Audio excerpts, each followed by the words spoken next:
The ground has just erupted beneath British politics, sending shock waves through the Labour Party's core. In a moment that left the nation reeling, 43 MPs, the backbone of Keir Starmer's team, resigned live on television, abandoning a party now fractured beyond recognition. At the heart of this catastrophe lies a staggering £22 billion scandal, a cesspool of corruption so brazen it has obliterated trust in Labour's leadership. This is no mere crisis, it's a reckoning, a betrayal so profound it threatens to torch the party's future and rewrite Britain's political landscape. The implosion didn't erupt overnight but festered in the shadows, a slow rot of greed and deceit that finally burst into the open. For months, whispers of shady deals, secret contracts, and broken promises swirled through Westminster. At first, they were dismissed as noise, the usual political mudslinging. But then came the leaks, documents so damning they laid bare a sprawling web of corruption woven into the heart of Starmer's inner circle. Billions in public and party funds were siphoned through murky contracts, funneled to companies linked to donors, lobbyists, and Labour's elite. The scale was obscene. £22 billion vanished into projects that never existed, services that never materialised, and deals that reeked of deliberate fraud. One contract alone saw £3.4 billion disappear into consulting services with no record of work. Another flushed over £1 billion into a digital campaign that left no trace. This wasn't incompetence, it was calculated theft, orchestrated under the noses of those who preached transparency. The betrayal cut deepest because Labour, the supposed champion of the working class, had sold its soul. The first signs of collapse were subtle. Junior officials quietly stepping down, citing ethical concerns. No one listened. Then the floodgates opened. Shadow ministers, senior aides, and heavyweight MPs followed, their resignation letters dripping with fury. They accused Starmer of secrecy, greed, and abandoning the people Labour claimed to serve. The public watched, stunned, as each televised walkout hammered another nail into the party's coffin. The Shadow Chancellor's resignation was the death blow. In a blistering parliamentary speech, he branded Starmer's leadership rotten to the core, accusing him of silencing whistleblowers and shielding a cover-up. His words ignited the Commons and the country. Hours later, the Shadow Foreign Secretary joined the exodus, declaring the scandal a betrayal that has gutted Labour's soul. By nightfall, the front bench was a ghost town, with over a dozen senior figures deserting Starmer in full view of a horrified nation. The sight of 43 MPs, Labour's spine, marching out live on air wasn't just drama, it was mutiny. These weren't fringe players but the architects of Starmer's vision, now turning their backs on a leader they deemed toxic. Yet Starmer clung to power, his desperation palpable. In a disastrous press conference, he dismissed the crisis as overblown, insisting the contracts were legitimate. His words fell flat, his defiance only fueling public rage. The evidence was undeniable. Leaked emails exposed a shadow slate, a clandestine group of corporate executives, donors, and lobbyists pulling Labour's strings.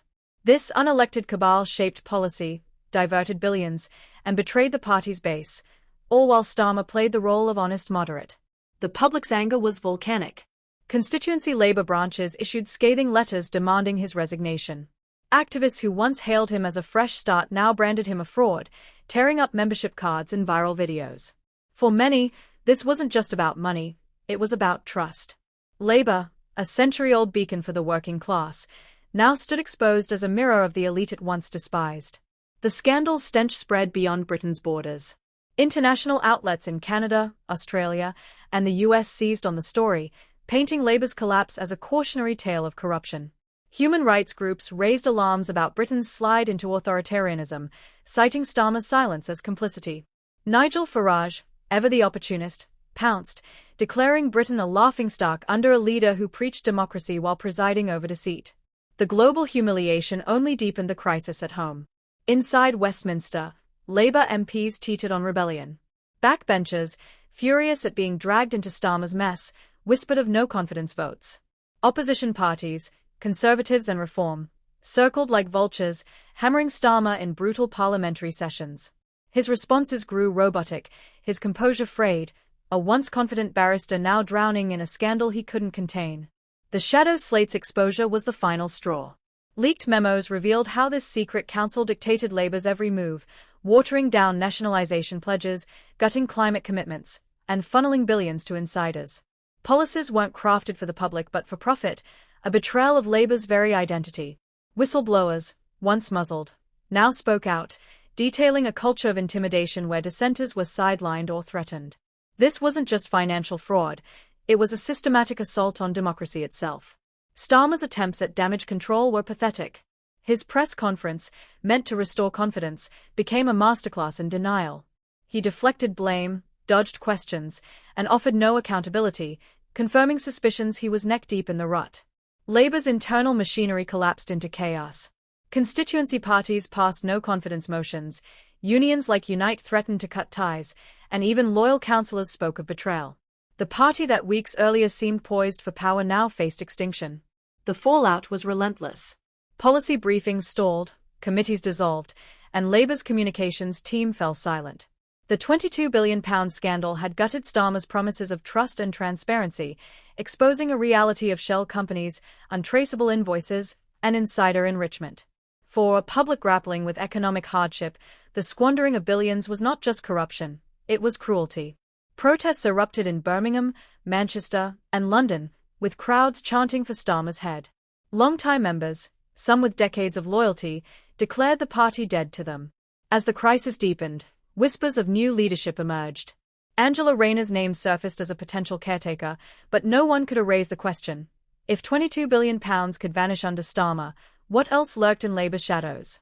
The nation watched, transfixed, as a once mighty party crumbled. The scandal wasn't over, darker truths loomed, threatening to bury Labour for good.